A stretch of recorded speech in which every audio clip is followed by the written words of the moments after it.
This is the Lian Galahad 2 Lite, and if your heart has been cold to the possibility of any other AiO challenging a certain internet famous budget leader, Arctic Liquid Freezer, then you are going to be frosty about this review. However, if having more options to keep your CPU cool without burning a hole in your wallet sounds like a win to you, then this AiO brings the W's. But is it the right AiO for your next budget build or your next build in general? We're about to find out right here, right now on Robeytech. Lian has added a new AiO to its Galahad family, and this one takes a different approach than the ones we've seen before it. Rather than adding screens or flashy gimmicks, the Galahad 2 Lite, or GA2 Lite as we're going to be calling it throughout this video, cuts lean to give PC builders an option that sole focus is to do the AiO's main job, cooling. And I'm going to tell you this right up front, when we look at the performance data from our benchmarking and compare it to prices across the market, the GA2 Lite looks like a budget builder's dream come true, or just any builder at all. As we get started, we want to say thank you to Lian for sending us the Galahad 2 Lite for the review today. So let's get to know the GA2 Lite a bit better, starting with pricing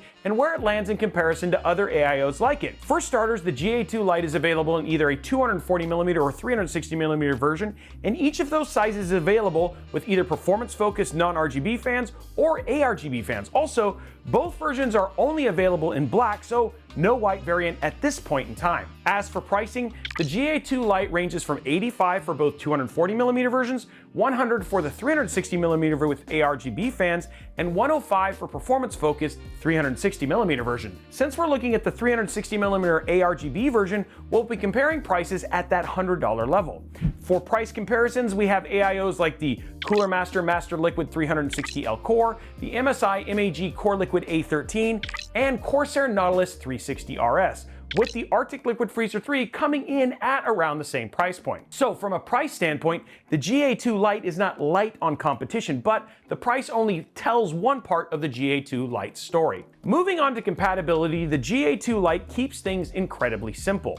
On the Intel side of things, the GA2 Lite has support for both LGA 1700 and LGA 1851 sockets. That covers the new Intel Core Ultra 200S processors, as well as Intel Core processors in the 12th to 14th gen families. Comparatively, this is less support than other AiOs we've seen recently, so if you need an AiO for anything earlier than 12th gen, you're out of luck with this AiO. Compatibility is pretty standard on the AMD side. The GA2 Lite supports both the AM4 and AM5 sockets, which basically covers the entirety of the Ryzen family of processors. But regardless of platform, Lian made installing the GA2 Lite very easy. The mounting style is similar to what you've seen on 8th gen ASUS pumps, so that means that the pump head's built-in bracket is set up to match Intel motherboards, but special brackets are included for AMD to replace the stock motherboard anchoring points. Both the AMD and Intel brackets have pre-installed standoffs for the GA2 Lite's pump head to fasten down on. Oh, and it's worth mentioning that the tension springs and thumb screws are part of the pump head's bracket assembly, so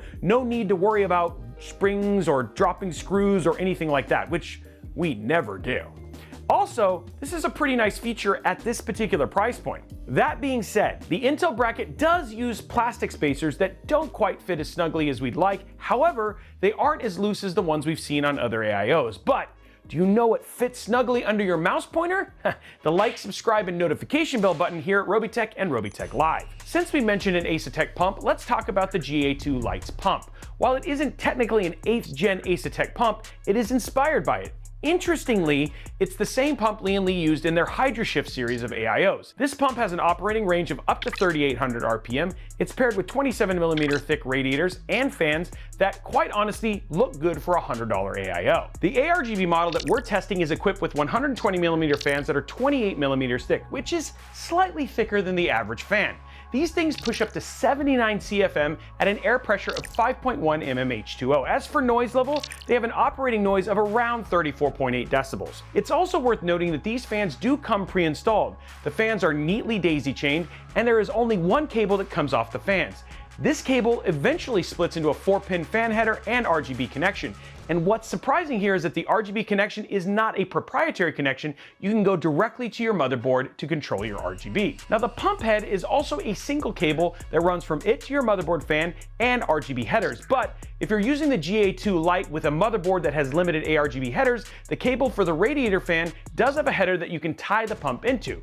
Daisy chaining made easy. Oh, and in case you're curious, the non-ARGB fans are also 28mm thick. However, these performance-focused fans have fluid dynamic bearings as opposed to hydraulic bearings on the ARGB ones. Hey, price had to go somewhere. As for performance though, you have a max CFM of 73.14 and an air pressure of 5 mmH2O, and they're a bit quieter at 29.8 decibels. Now that we have a clear picture of the GA2 Lite, it's testing time. As we get into testing, all our AiO tests are performed in a nearly identical Intel and AMD rig.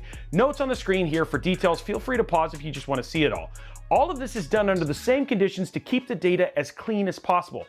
We're going to run through this pretty quickly, so feel free to pause at any point to see if you want to make any notes or see any data more clearly. As a reminder, we're still rebuilding our AMD test data, though it's getting quite large again.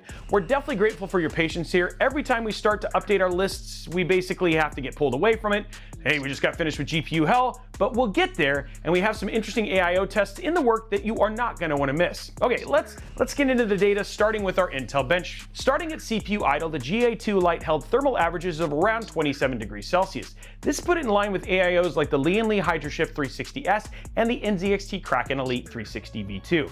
This is on the cooler side of our charts, but we're just getting started. Moving on to CPU load, the GA2 Lite pulls off an amazing feat. It grabbed the crown for the coolest AiO in our Intel charts under load with an average of just over 78 degrees Celsius. This puts the GA2 Lite in line with AiOs like the Kraken Elite, again, the HydroShift 360 TL, and the venerable Asus Ryujin 3.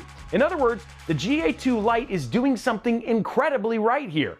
Now looking at our average wattage here, the GA2 Lite keeps its CPU power draw at an average of around 234 watts. This puts the GA2 Lite as the second to lowest position in our charts to date. And this is one of those times when lower can be better. But how does that translate into Cinebench scores? Well, if you look at the charts, a number of our tested AiOs are landing within a super tight margin here. Even still, the GA2 Lite landed near the top of our rankings, pushing its way into second, right in between the Asus Ryujin 3 and the Strix LC3. Moving on to our gaming benchmarks, the GA2 Lite does slip a bit with an average temperature just under 51 degrees Celsius. This is the first time the GA2 Lite is on the warmer side of our charts, saddling up against AiOs like the Asus ProArt LC and the Fractal Lumen.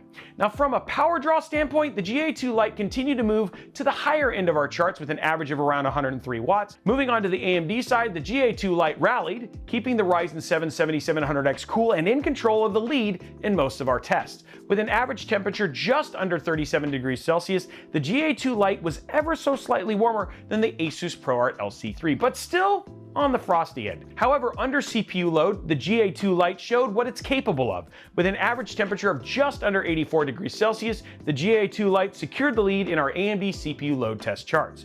As for power draw under load, all of our AMD tested AiOs have kept our 7700X running at 144 to 145 watts, and the GA2 Lite was no exception. That being said, the GA2 Lite held averages just over 144 watts, the lowest power draw average of our AMD test bench.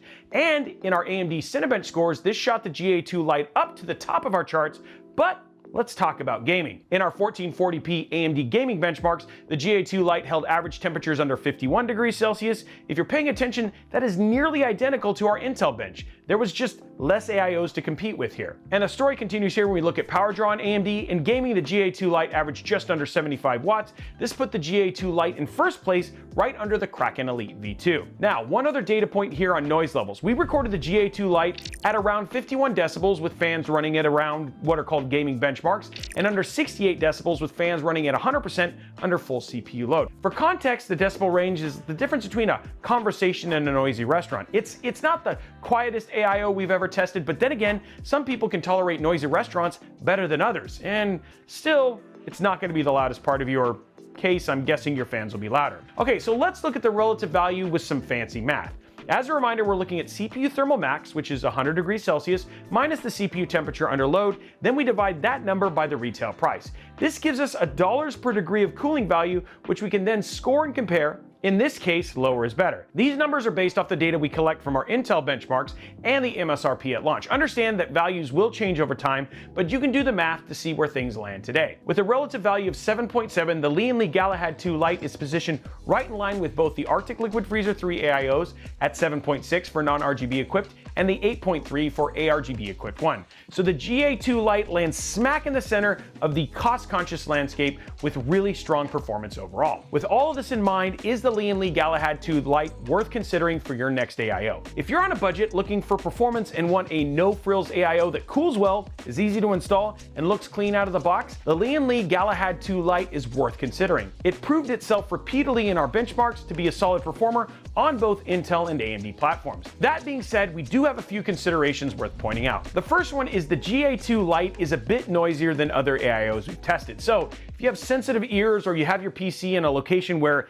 it needs to run quietly, this may not be the AIO for you. That being said, if your PC case is filled with fans, how much are you actually hearing the AIO itself? I guess how big of a deal this is all dependent on you. Now, one other thing worth pointing out is about gaming temperatures on Intel, and this one is for anyone who saw where the GA2 Lite fell in our chart and got concerned about performance. Let me be clear, averaging around 50 degrees Celsius while gaming is not bad at all. Not only that, the temps were virtually the same on the AMD side. We just had fewer AIOs in our charts to compare. Could you get potentially better temperatures? Sure, if you tweak the fan curve, you could see better numbers, but that's true with pretty much every AIO. And guys, this is gaming in 50 degrees. It's not that big of a deal. So where does this actually leave us? Well, overall, there really wasn't a whole lot of negative that we found with the Galahad 2 Lite. It's a solid performer at an incredibly reasonable price, and we appreciate the simplicity of going from box to build without any fuss. Does this make the GA2 Lite the new budget king? Well, that has yet to be determined. We're currently testing out a few low-dollar AIOs that you guys have recommended with part of our best of 2025 AIOs that we've done right here. You can check that out. And we need to get the Arctic Liquid Freezer 3 back into our AMD charts as well as these other AIOs. So for now, we'll have to say the crown has yet to find its true owner just yet. But man, does it feel good to have more options in the budget space. So those were our thoughts on the Lian Galahad 2 Lite 360 AIO, but we want to know what you think. What features do you like in your AIOs, and what can you live without? And what do you think of the GA2 Lite's pricing? And how about its performance? Were you surprised by how well this $100 AIO performed? I mean, it was at the top of a lot of charts. Let us know down in the comments below. Now, while you're down there, make sure you slap that subscribe button, whip that like button, and ring that notification bell so that you get a notification each and every time we post a video like this right here on Robeytech. Also, if you have other questions or you want to talk more about what AIO might be right for you, because every person is different, head over to our Discord server, discord.gg/Robeytech. It's an amazing place to meet other tech and PC enthusiasts who'd love to have these conversations with you. And you know what? You might just make a friend. Also, make sure you follow us at Robeytech absolutely everywhere. Thank you so much for watching this video, and we look forward to seeing you on the next one.